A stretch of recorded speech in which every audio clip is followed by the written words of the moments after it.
अस्सलामुअलैकुम मुहब्बे वतन पाकिस्तानियों। साइफर केस में इमरान खान ने बहुत ही अक्लमंदी का सबूत दिया और कहा कि आज़म खान कुरान पाक पर हलफ लेने के बाद जो है वो अपना बयान रिकॉर्ड करवाएं। आज़म खान ने पहले कुरान पाक को चूमा और फिर उस पर हलफ लिया कि मैं जो कहूँगा सच कहूँगा, और उन्होंने वाकई ही वही हकीकत बयान की जो आज तक इमरान खान साइफर केस में अवाम को बता रहे थे। अब असल बात तो ये है कि आज़म खान के बयान के बाद जो है वो इस्टेब्लिशमेंट को बहुत ज़्यादा तकलीफ़ है और अब नए सिरे से जो है वो हाथ पांव मारे जा रहे हैं। इसीलिए साइफर केस में एक नए गवाह की एंट्री हुई है। उस वक्त के सेक्रेटरी खारजा सोहेल महमूद जो हैं उनको भी इस केस में शामिल तफ्तीश कर लिया गया है और आज उन्होंने अपना बयान जो है वो रिकॉर्ड करवा दिया। लेकिन आज साइफर केस में इमरान खान और पाकिस्तान के नायब कप्तान के दलाइल जो हैं उन्होंने एक दफ़ा फिर से अदलिया को हिलाकर रख दिया। आज शाह महमूद कुरैशी बड़े ही जज्बाती थे और बार बार उनको टोका जा रहा था और उन्होंने जज साहब को मुखातिब होकर कहा कि जज साहब, यहाँ मुल्क का साबिक वज़ीर-ए-आज़म और साबिक वज़ीर खारजा खड़े हैं, अगर आप लोग मुझे बात नहीं करने देंगे, आप लोग किस तरह जो है वो बात को बार बार बैलेंस कर रहे हैं। सरकारी वकील जो है वो हमें बात करने का मौका ही नहीं देता। लेकिन जज अबुल हसनात जुल्करनैन जो हैं उन्होंने कहा कि शाह साहब बहुत हो गया, प्लीज़ अब आप खामोश हो जाएं, बैलेंस होकर यहाँ बात करें, ऐसे बात करना मुनासिब नहीं। लेकिन आगे से शाह महमूद कुरैशी ने कहा कि अगर प्रोसिक्यूटर बैलेंस होकर चलते तो दफ़ा हाई कोर्ट इनके खिलाफ जो है वो फैसला ना देती। आगे से इमरान खान भी भड़क उठे और उन्होंने भी जज साहब को खरी खरी सुनाई और कहा कि डोनाल्ड लू साहब क्या हमारे मास्टर हैं जो आप लोगों ने उनको बचाने का ठेका उठा लिया है। इमरान खान जो है वो बहुत ही सादा हैं। अगर ये सारे उस टाइम पर अदालतें ना लगाते तो आज पाकिस्तान इस तरह रुस्वा और जलील ना होता। लेकिन आज की सबसे खतरनाक खबर वो ये है कि इमरान खान को चलने में शदीद मुश्किलात का सामना है।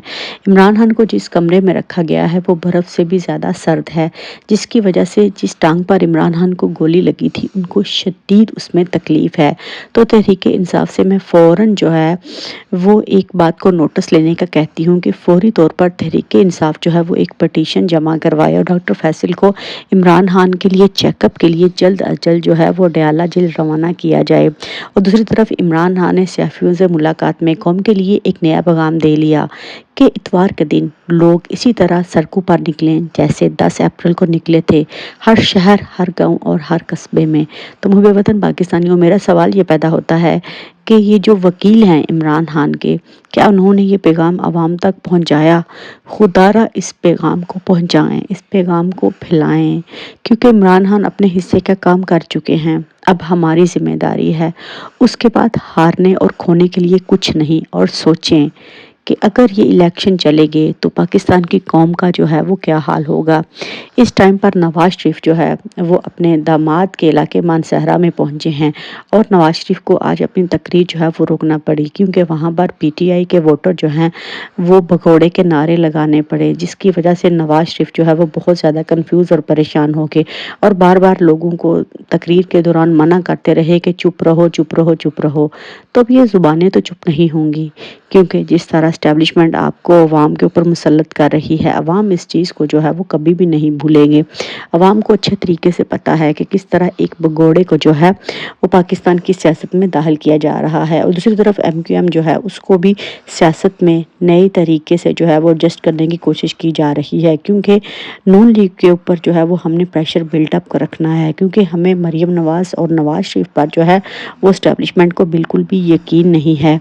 इसीलिए इलेक्शन की तारीख तब्दीली के हवाले से जो है वो भी एक सोच जारी है, क्योंकि इलेक्शन जो है वो इस टाइम पर किसी भी जमात को सूट नहीं कर रहे। और खबरें ये भी आ रही हैं कि इमरान खान को कहा जा रहा है कि पंजाब फिर से आपके हवाले कर देते हैं, आप कोई डील कर लें। लेकिन इमरान खान कोई भी डील करने को तैयार नहीं है। इस्टेब्लिशमेंट पूरी तरह परेशान हो चुकी है कि इमरान खान कोई ऐसी डील करें تاکہ الیکشن سے پہلے ہم عوام میں اس خبر کو پھر سے پھیلا دیں کہ دیکھا عمران خان مجبور ہو کر جیل میں ڈیل کر کے جو ہے وہ واپس آ رہا ہے۔ تو محب وطن پاکستانیوں، الیکشن میں دھاندلی کے لیے ایک نیا طریقہ ایجاد کر لیا گیا ہے۔ اب جو ہے وہ کوشش کی جا رہی ہے کہ الیکشن کے 4-5 دن جو ہے وہ انٹرنیٹ سروس بند رہے گی، کیونکہ اس ٹائم پر سب سے زیادہ وبال جو ہے وہ سوشل میڈیا نے پھیلایا ہوا ہے، اور سوشل میڈیا کے ذریعے لوگ جو ہیں وہ ایک دوسرے سے کنیکٹڈ ہیں۔ عمران خان کی آواز تو بند کر دی، میڈیا کو اپنی آواز کے ذریعے جو ہے وہ دبا لیا گیا ہے، لیکن سوشل میڈیا پر لوگ جو ہیں وہ عمران خان کے سپورٹ کرنے کو نہیں چھوڑ رہے۔ اسی لیے اب یہ فیصلہ کیا گیا ہے کہ الیکشن میں جتنی بھی دھاندلی ہوگی، ظاہر ہے لوگ ایک دوسرے سے کنیکٹڈ ہوں گے، لوگ بتائیں گے یہاں پر دھاندلی ہو رہی ہے، فوٹیجز آئیں گی ایک دوسرے کے دھاندلی کے جتنے بھی حلقے ہیں وہاں پر لوگ جو ہیں وہ ایکٹیو ہوں گے، ووٹ کی حفاظت کریں گے۔ تو لہٰذا اس کا ایک ہی حل نکال لیا گیا ہے کہ جس طرح عمران خان کے ورچوئل جلسوں میں انٹرنیٹ جو ہے وہ شارک آ کر کاٹ جاتی ہے، تو الیکشن کے دنوں میں جو ہے وہ دوبارہ سے ایک نئے پلان کے تحت جو ہے وہ انٹرنیٹ سروس بند ہوگی، اور یہی کہا جائے گا کہ انٹرنیٹ جو ہے وہ کیبل میں خرابی ہے۔ اب سوال یہ پیدا ہوتا ہے کہ الیکشن کے دن ہی جو ہے وہ کیبل خراب ہونے والی ہے۔